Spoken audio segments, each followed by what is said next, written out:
Meus amores, de novo aqui, mais uma edição que eu tô amando fazer desse nosso projeto CCBL do Janeiro Branco.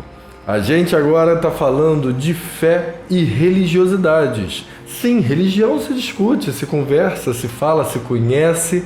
E hoje a gente vai falar do Islã, que não fala islamismo, sabia? Aprendi agora com a minha amiga e também muçulmana, e vai falar com a gente como é essa cultura e essa religião, Simone Pereira. Oi, meu amor. Juntinho agora. Juntos. Tentamos online e agora vamos fazer juntinhos. Queria te agradecer por fazer parte aqui desse projeto, conhecer a Casa do Brasil. Pô, mas amei. E já iniciando, Simone, qual é a diferença entre islamismo e islã? Que as pessoas falam muito, né? Por causa do catolicismo, budismo e tal. E você me falou que não, é o Islã. É Islã, porque Islã significa paz, né? Então ele tem o cristianismo, né? Eles falam cristianismo. Isso. Aí uma vez eu fui falar islamismo, eles não, Islã. Islã é paz. E aí o Islã, que é paz, a gente que está aqui conversando sobre essas culturas, é considerado mais uma cultura de um povo ou é considerado uma religião de fato? É uma religião. Tá. A religião. Muitas pessoas confundem, acham que é cultura. É a cultura árabe, né? Então, você casou com um árabe, por isso que você é muçulmana. É interessante, a gente no Ocidente fala isso. E muitos árabes não são islâmicos. Não são. Tem muitos cristãos também, né? Tem um país mesmo, o Líbano, cristão e muçulmano, são os dois. As línguas são diferentes, os idiomas e as culturas, mas aí a religiosidade, o que significa para você? O Islã entrou na minha vida num momento muito difícil, né? Num momento de depressão e que eu estava à procura de Deus. Então essa é a palavra, eu estava procurando Deus. E no meio disso eu procurei outras religiões, eu estudei sobre outras religiões, que eu queria saber se Deus existia. Que eu estava na dúvida pelo fato da dor de ter perdido meu pai. Então, por isso, eu comecei a estudar a religião. Falei, eu quero saber se Deus existe. Por que Deus coloca tanto amor no coração da gente por alguém e tira? Que Deus é esse de amor? Faz sentido. Então, para mim, era uma dor muito forte de ter perdido meu pai. E no momento que eu estava muito feliz, que eu estava grávida, eu já tinha perdido 2 filhos. Então, e aí eu estava grávida e eu falei, agora a terceira tentativa, né? Então eu estava muito feliz. E foi no momento que eu perdi meu pai. Eu fui pro Brasil, fiquei um tempo lá no Brasil. E nessa parte, na minha gravidez toda, eu escutava muitos uns CDs da Bíblia. E nesses CDs era uma parte que falava, você não pode amar ninguém mais do que a Deus. Senão você não é digno dele. Então você tem que pôr ele em primeiro lugar na sua vida. E eu não conseguia. Então chegava essa parte, eu parava, falava, ai Deus me perdoa, mas não dá. Tudo é meu pai. Eu tinha uma aproximação, era muito forte minha conexão com ele. Meu aniversário no mesmo dia, a gente era muito conectado, muito. E tinha conexão, é claro, com a minha mãe. Mas só que o meu pai era uma coisa muito forte, era uma coisa muito estranha que todo mundo falava. Parece que Simone é a mãe dele. Porque ele me escutava, se as meninas falavam alguma coisa, minhas irmãs, vou contar para Simone. Eu vivia viajando, mas a Simone é minha filha, mas a conexão era muito forte, nós dois. E nisso, eu não conseguia, eu parava, falava, gente, não, Deus me perdoa, eu sempre pedia perdão para Deus. Já existia um Deus como crença? No meu coração, é isso. Já existiam outras religiões que já tinham passado na vida? Eu era católica, né, e depois com mais ou menos uns 12 anos eu deixei de ser católica, pelo fato de eu assistir um vídeo, um filme falando que eles estavam adorando, Moisés foi buscar os 10 mandamentos, quando volta tinha adoração ao bezerro de ouro. E ele quebra e fala que Deus não tem imagem. Isso foi um baque para mim, porque eu era católica. E aí conversei com um tio meu, que era muito religioso, e ele me explicou essa parte, que realmente Deus a gente tem no coração, né? Não tem imagem. E fez sentido na época para mim, eu devia ter uns 10, 12 anos. E depois eu parei de ir na igreja católica. Então eu tinha Deus no meu coração minha vida inteira. Sempre foi Deus no meu coração, mas não tinha igreja, não tinha religião, porque era no meu coração. Então essa era a parte.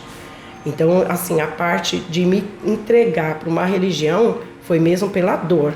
A dor de ter perdido meu pai. E eu falei isso para ele antes. Eu acredito que Deus me preparou para a morte do meu pai.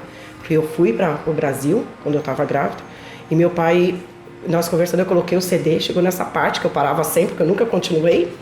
Eu mostrei para ele e falei assim, agora eu entendo por que eu tenho que amar a Deus primeiro. Porque Deus deu um Senhor na minha vida.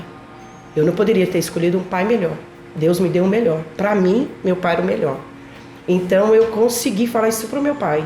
E depois de umas 3 semanas eu perdi o meu pai. Então eu acho que Deus preparou para o que estava para vir na minha vida. E depois disso eu entrei numa depressão por 4 anos. E meus amigos que me conhecem sabem como eu sou, sempre dando gargalhada, risada, no meio da dança, né? Porque... Lembrando que nossa Simone foi uma da segunda geração, a primeira, né? Primeira geração de dançarinos brasileiros, artistas brasileiros aqui em Londres. Irmã também de outra queridíssima Rosana Pereira, que hoje está no Canadá. Canadá. E de uma época de ouro aqui dos palcos de Londres. Então, que não sente falta, tem saudades, mas não sente falta. A vida que nós tínhamos nos palcos não somos mais as nossas, independente de religião ou outra profissão. Dependente, Mas a dor que traz esse apego nosso ao religioso, né, a esse nosso campo religioso, funcionou, foi dessa maneira e trouxe o acalanto que você precisava? Precisava, porque eu entrava nas igrejas, qualquer pessoa que falasse de Deus para mim, onde que é? Qual que é a sua igreja? Onde que você vai? Onde que você frequenta? O que você acredita? Eu questionava em tudo, mas por que você acredita nesse livro? Por que esse livro está certo? Por que você acha que a sua religião é a certa? Porque cada um acredita que a sua é a certa. Lógico. Então eu quero saber o porquê. Né? Por que você acredita que essa é a certa para você? Então eu fui atrás, estudei e fiquei 4 anos. Então as pessoas que me conheciam do meio da dança, que eu vivia rindo, brincando, dando risada, ver uma pessoa que eu não vou me apegar a você porque amanhã você pode partir e eu vou sofrer. Eu me afastei de todo mundo. Foi um baque. Então meus amigos falavam, quando vai voltar a Simone? Eu falava, não vai voltar, porque não tem necessidade de ela voltar. Deixa ela lá. Porque eu perco você, eu que vou sofrer. Então eu fiquei uma barreira, eu fiz uma barreira mesmo com todo mundo. Aí só me apeguei às minhas irmãs, a Rosana e a Tati, a minha mãe e meu filho. Na época, né? Eu estava grávida, eu tinha meu filho que nasceu. E então assim, quando eu comecei a estudar e procurar por Deus, eu não fechei os olhos para nenhuma. Eu não fiquei falando, não, essa aqui não. Não, eu quero saber de todas. Literalmente você poderia seguir qualquer uma. Eu queria que me trouxesse paz no meu coração. Porque eu estava precisando da paz. Eu tinha uma necessidade de respirar de novo, tranquila. E eu não tinha. Então foi 4 anos num processo longo de procurar por Deus mesmo. Eu não queria saber de religião, na verdade. Eu queria Deus, né? Diferente de crer seguir. E sentir da mesma maneira, né? Isso é muito bonito, né? Porque, na verdade, quando as pessoas elas seguem uma religião porque a família segue, porque o ambiente segue, muitas vezes elas não seguem os dogmas ou as regras, ou seja lá o que for, os cultos, porque não cabe a ela, né? Coube ao universo que estava ali em volta dela.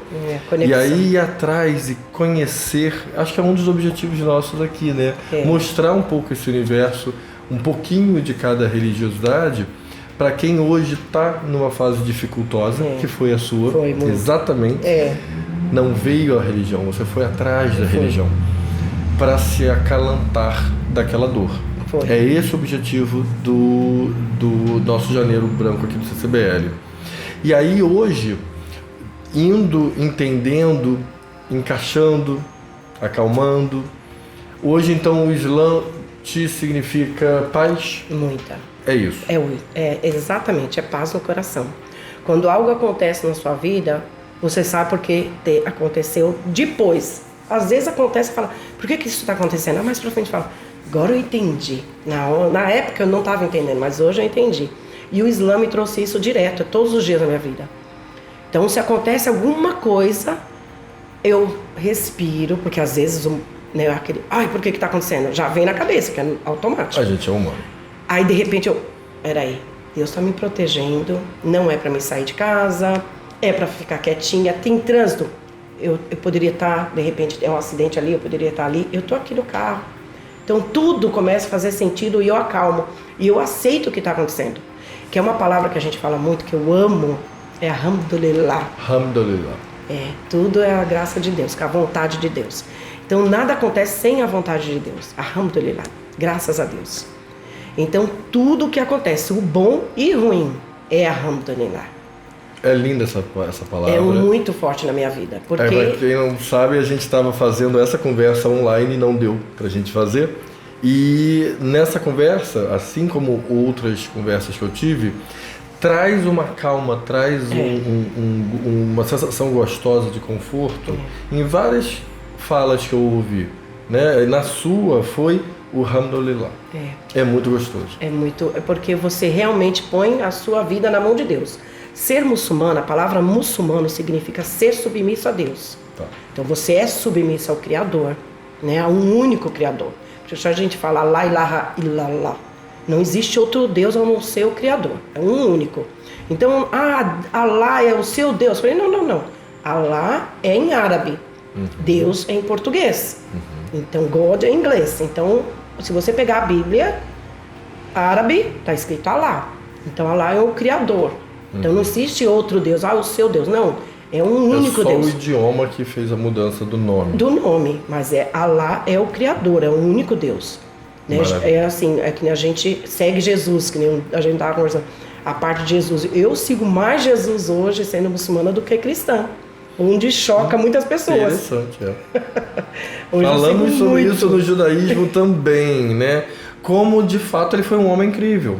Foi. Um homem incrível. E a gente tem que, na religião muçulmana, nós temos que acreditar que ele existiu. Nós seguimos os ensinamentos dele. Ok. Então, não é uma... não, você trocou. Tanto é que quando eu estava estudando, eu falei para ela, mas peraí, você tira Jesus e põe Muhammad? Como é que funciona? Que a gente tem que falar, a paz e a bênção de Deus esteja com ele. Toda vez que eu falar em nome de Jesus, eu tenho que falar, a paz e a bênção de Deus esteja com ele. Quando eu falo profeta Muhammad, também, a paz e a bênção de Deus esteja com ele. Outro homem incrível. Então a gente tá aí nas religiosidades descobrindo que nós tivemos ao longo da história vários homens incríveis que colaboraram com o Criador em diversas crenças e que a gente pode colocá-los juntos numa mesa para dividir o pão, né? Com certeza. Porque vai ter aí uma junção incrível de poderes do bem, né? Cada um veio numa época para nos ensinar a chegar a Deus. Todos eles vieram para ensinar a chegar a Deus. Lindo. Eu vou parar aqui agora para fazer um break comercial e vou deixar você pensando um pouquinho sobre isso. Que bobagem, a gente briga tanto por causa de religião, né? Guerra santa. Eu não brigo. E que não sei o quê. E não aceita. Eles estão todos lá na mesa, lá numa mesa olhando pra gente, dividindo, falando, não, aprenderam o que a gente ensinou. Cada um foi num momento, num lugar diferente, porque a língua é diferente. Vou deixar você pensando sobre isso. Voltamos já.